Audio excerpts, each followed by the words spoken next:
Buenas tardes. ¿Se me oye? Sí. Sí, doctor. ¿Y se ve la presentación? Sí. Perfecto. Pues buenas tardes a todos. Soy Gonzalo Galofré. Soy un cirujano general del Hospital Moisés Broggi de Barcelona y trabajo en una unidad donde llevamos la patología quirúrgica endocrina y la esofagogástrica. Estamos en un hospital en la periferia de Barcelona, que es un nivel 2B, y no tenemos un servicio de cirugía torácica. Y nosotros no somos cirujanos torácicos, pero damos apoyo a aquella patología torácica benigna, común en todos los hospitales, como son los neumotórax y los derrames pleurales. Y tenemos un centro de referencia cuando lo necesitamos para referir nuestros pacientes, que es el Hospital Universitario de Bellvitge.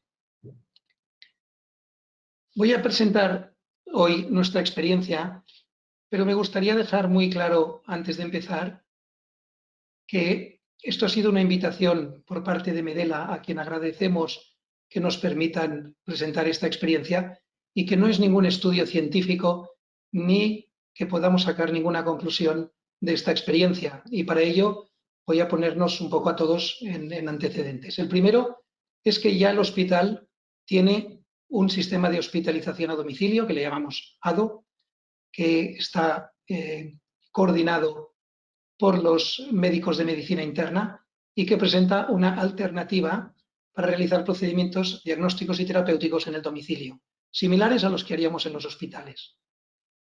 Esta modalidad está formada por un equipo médico que, con el uso racional y limitado de los recursos, hace una atención reduciendo los gastos, reduciendo la estancia hospitalaria, incluso a veces evitando ingresos en el hospital. Este sistema de atención a domicilio ya lo teníamos antes de la pandemia. Tiene unos criterios de inclusión muy sencillos, que es que el paciente esté estable con un diagnóstico certero, que disponga de un cuidador en domicilio y que acceda y confirme que está dispuesto a ser atendido en el domicilio. Y ahora nos trasladamos, para que todos nos demos un poco cuenta qué pasó en aquella época, a la época de la pandemia, al mes de marzo, abril y mayo de 2020, cuando nos azotó la pandemia a todos y nos quedamos la mayoría de hospitales incluso sin equipos de protección individual. Empresas externas se volcaron de forma voluntaria a darnos soporte, a crear ellos mismos sus propias batas y a protegernos delante de la pandemia. Igual que nos daban batas de plástico, se ingeniaron para hacer las mascarillas de reservorio Monaghan, que íbamos, como veis en la imagen del centro, utilizando bolsas de plástico, y estas personas externas al ámbito médico nos ayudaron a diseñar y a utilizar lo que ellos llamaban pequeños pulmones. Empresas gastronómicas apoyaron a muchos hospitales.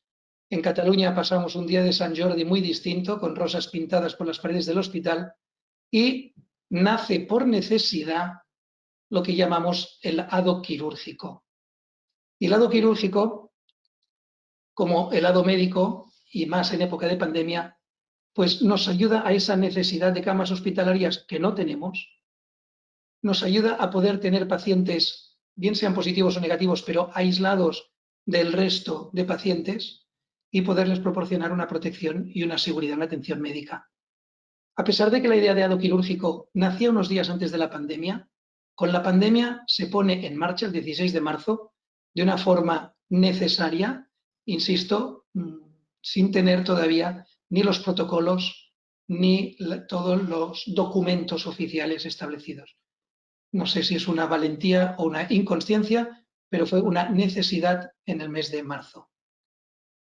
El ADO quirúrgico, pues como su palabra indica, pues cubrir la patología quirúrgica de nuestros pacientes, y así, después de una intervención, que solo podíamos realizar intervenciones complejas, el paciente era dado de alta de forma precoz y seguía con su convalescencia en el domicilio atendido por el equipo médico y de enfermería. También atendíamos a pacientes con necesidades de curas complejas, como la terapia de presión negativa o ostomías que así lo requerían, o necesidad de tratamiento médico endovenoso de pacientes como por ejemplo con un proceso peritonítico, una diverticolitis o pacientes que de otra forma hubieran necesitado de ingreso hospitalario. Ello consiguió reducir la estancia hospitalaria y por lo tanto disponer de camas para los pacientes COVID. Luego vimos además que evitábamos las complicaciones inherentes al ingreso durante la pandemia, la infección por COVID, y que los pacientes tenían una satisfacción y un confort superior al que hubieran tenido en los hospitales. El equipo es muy sencillo, lo forma una enfermera práctica avanzada y un cirujano, que de lunes a viernes de 8 a 3 se dedican a la atención domiciliaria. La enfermera cada mañana a las 8 llama telefónicamente a los pacientes que están en su domicilio, mientras el cirujano va a la sesión matinal, al morning de cirugía general, donde recibe los pacientes de urgencias y se le informa de aquellos pacientes hospitalizados tributarios a ADO. Se planifica entonces el circuito de visitas que con un vehículo de la empresa se va por el territorio, en nuestro caso el Baix Llobregat y Hospitalet, atendiendo a los pacientes, pasando visita en su domicilio, para luego al mediodía ya volver al centro y documentar en el sistema informático del centro todo el curso clínico de los pacientes, haciendo las recetas, la planificación de pruebas, etcétera, etcétera. En los periodos de las tardes o los fines de semana, el lado médico, ya establecido desde hace años, nos cubría y durante la noche y los festivos, si había algún problema en domicilio, el paciente tenía los teléfonos de los equipos de guardia hospitalarios, médicos y quirúrgicos que atendían a la llamada y que se les indicaba el paso a seguir.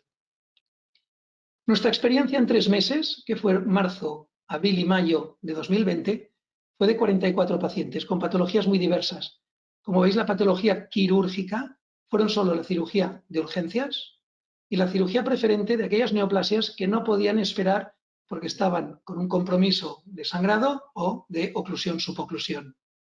Además, también teníamos 12 pacientes con tratamiento médico, como hemos comentado, y 4 pacientes, que hoy son los que nos interesan un poco más, con un drenaje torácico, entre otros. Estos números no son en absoluto ningún estudio, ni pretende serlo. Son solo números, son solo una experiencia. Pero como veis, la estancia hospitalaria en el mes de abril, si la comparamos con el mes de abril del año anterior, cuando había una actividad quirúrgica plena, con complejidad y sin complejidad quirúrgica, se operaban pues tumorectomías de mama, tiroidectomías, hernias, coles, eventraciones, además de la que ya os he descrito, pues la estancia hospitalaria incluso en estos meses con el ADO ha disminuido de casi un 5 días de ingreso a 3,5. Y si nos fijamos en la gráfica, ahí donde pone, aquí donde pone estancia media, estos 8,6 días es la estancia media del paciente sumando los días de hospitalización y los días de hospitalización a domicilio. Los pacientes han tenido un 11% de complicaciones, de las cuales 2 de ellas han sido grado 3 de Clavin-Dindo. Insisto, aquí no hay cirugía sencilla, son todo pacientes con cirugía compleja. Los reingresos han sido 2 y la mortalidad ha sido 0. Los 4 pacientes que hoy tienen un poquito más de interés son 4 pacientes que llevan un drenaje torácico. Los 2 primeros, 2 varones jóvenes con un neumotórax espontáneo, que naturalmente no teníamos posibilidad de ingresarlos y que en lugar de permanecer en urgencias, se activó este ADO quirúrgico y pasaron 3 días en domicilio con un Topaz Plus. Los 2 siguientes son 2 pacientes que creo que merece la pena explicar para ver el beneficio que nos ha supuesto a nosotros el Topaz Plus y el ADO quirúrgico. El primero es un paciente varón con una neumonía por COVID y neumotórax que ingresa, tiene un ingreso total de 3 meses, 2 meses en domicilio.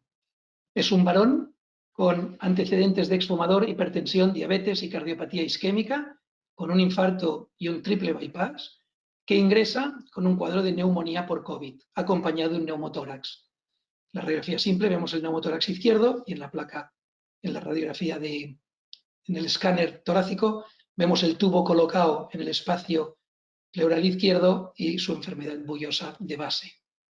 Este paciente, como todos estos pacientes añosos y bullosos, presentó una fuga persistente y considerable, dificultad para mantener el pulmón expandido, todos los problemas inicialmente porque no lleva un Topaz, que nos ha explicado muy bien Javier, de la dificultad de mantener el pleurobag en posición vertical, de tener una medida de los débitos tanto de la fuga aérea como de los líquidos, y la insistencia por parte del personal médico de movilizar el tubo, recolocarlo, más aspiración, menos aspiración, consultar con nuestro servicio de cirugía torácica de referencia.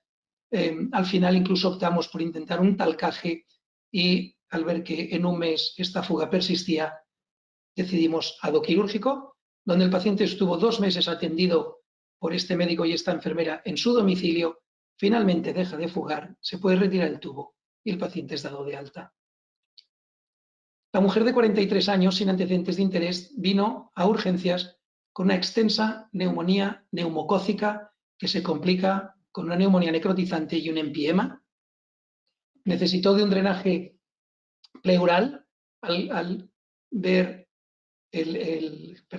un drenaje pleural al ver las complicaciones que había presentado de su neumonía. Hizo un TEP secundario, un fallo renal agudo, una fibrilación auricular y un hidroneumotórax que, como veis, era compatible con un empiema y necesitó un drenaje quirúrgico, un drenaje torácico. En el TAC de tórax vemos que además había un componente bilateral, tuvo que estar en intensivos y precisó intubación orotraqueal durante unos días.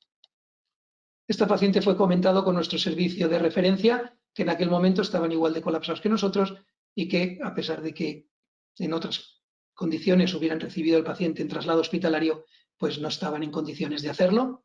Y la paciente la ingresamos un mes después de su ingreso, ya con una estabilidad hemodinámica, afebril, euneica y con saturaciones correctas en adoquirúrgico.